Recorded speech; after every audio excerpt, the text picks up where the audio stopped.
कुछ नहीं मिला था, कोई बात नहीं है तो तेजस्वी यादव क्यों चुप्पी साधे हुए हैं? चीज़ें तो नज़र आ रही हैं तब ना चुप्पी साधे हुए हैं। समय में जो घोटाले किए गए हैं, जो चीज़ें उनके सत्ता के दौरान जो गलत चीज़ें हुई हैं, उसकी सज़ा तो उनको भुगतनी पड़ेगी। सर मुझे ये बताइए कि वो तो सीधे तौर पे आरजेडी बोल रही है कि बीजेपी का ही ये सारा खेल है। देखिए, जो जैसा करेगा वैसा भरेगा।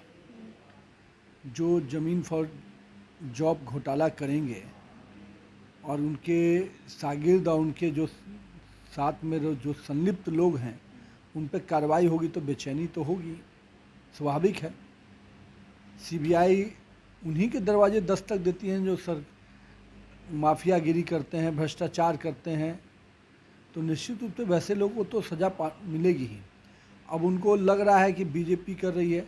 कई ऐसे मामले हैं जिसमें उनके परिवार के लोग और उनके लोग जेल में रहे, जो उनके समय के लोग, जो उनके जिनके साथ वो आज हैं, उन्होंने ये आरोप लगाया था, उन्होंने ही कोर्ट में मामला लाया था। अब कोर्ट के मामले से, सीबीआई के मामले से वो डरते हैं, बेचैन होते हैं, और जब भी कोई चीज़ होता है वो कहते हैं बीजेपी करा रही है। अरे आपके अपने कुनबे में आपने जो गड़बड़ी की, सत्ता के दौरान आपने जिस प्रकार से जनता के मेहनत का पैसा अपने संसाधन को बढ़ाने में काम किया, तो उसकी तो सज़ा मिलेगी। और वो चाहे कोई भी हो, गरीब जनता का पैसा लेकर कोई भी इस देश में शांति से तो नहीं रह सकता, उसको तो बेचैनी होगी। कुछ महीनों पहले लालू यादव के आवास पे भी सीबीआई की रेड करवाई गई थी, लेकिन मिला था कुछ भी नहीं। इसीलिए आरजेडी कह रही है कि जब मन तब होता है, सीबीआई को ऑर्डर दिया जाता है और उठती है और फिर रेड डालने पहुंच कुछ जाती है। नहीं मिला था, कोई बात नहीं है तो तेजस्वी यादव क्यों चुप्पी साधे हुए हैं? चीज़ें तो नज़र आ रही हैं तब ना चुप्पी साधे हुए हैं। पूरी तरह से प्रेस करना चाहिए था, कोई मामला नहीं मिला है, कुछ नहीं मिला है। और कहीं ना कहीं ये सारे खेल जो हैं, अपने कुकर्मों को छिपाने के लिए वो कहते हैं कि बीजेपी का, जिससे कुछ होना जाना नहीं है। समय में जो घोटाले किए गए हैं, जो चीज़ें उनके सत्ता के दौरान जो गलत चीज़ें हुई हैं, उसकी सज़ा तो उनको भुगतनी पड़ेगी। सर मेरा एक लास्ट सवाल है। आरजेडी का कहना है कि बीजेपी ये करवा रही है, लेकिन जब हमारी सवाल हुई उनसे कि ये एनडीए की सरकार है, लेकिन आपका टारगेट बीजेपी ही क्यों? जदयू को वो साफ बचाना चाह रही है, बोल रही है कि जदयू तो बस एक मोहरा है बीजेपी का।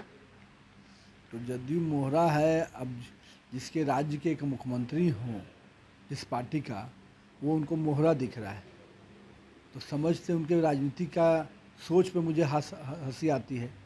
आज देश में नीतीश कुमार को लगता है वो नहीं जानते कि नीतीश कुमार की क्या कैपेसिटी है, और उसको उनको मोहरा बता रहे हैं।